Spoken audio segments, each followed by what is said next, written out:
Dan ini pula cubaan dua lelaki tempatan membawa lori kargo dengan muatan 17.7 tan minyak masak untuk ke pengkalan haram digagalkan pihak berkuasa apabila kenderaan itu ditahan di kampung Telaga Bata, Tumpat malam semalam.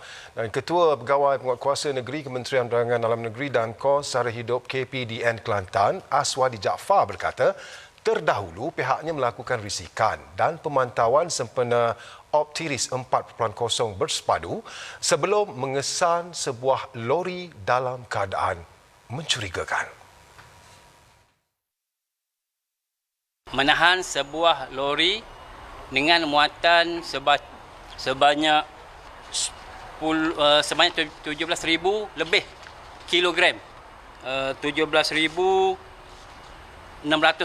kilogram minyak masak di kawasan Tumpat, Kelantan.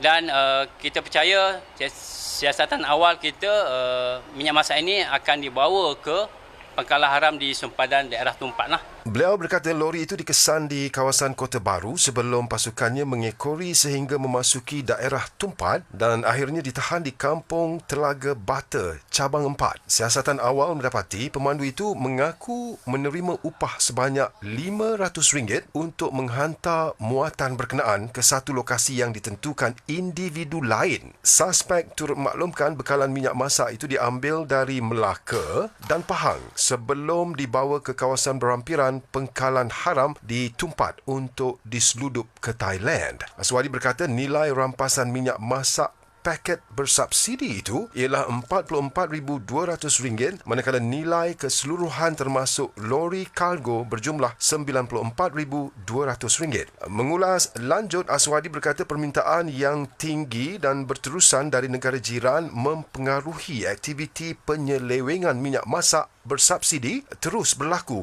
biarpun penguatkuasaan sentiasa dipergiatkan. Semalam dua rampasan barangan kawalan sama berjaya dibuat di Pasir Putih dan Pasir Mas membabitkan 2.8 tan minyak masak. Dua rampasan itu masing-masing menggunakan Perodua Alza yang memuatkan sejumlah kotak mengandungi minyak masak paket bersubsidi.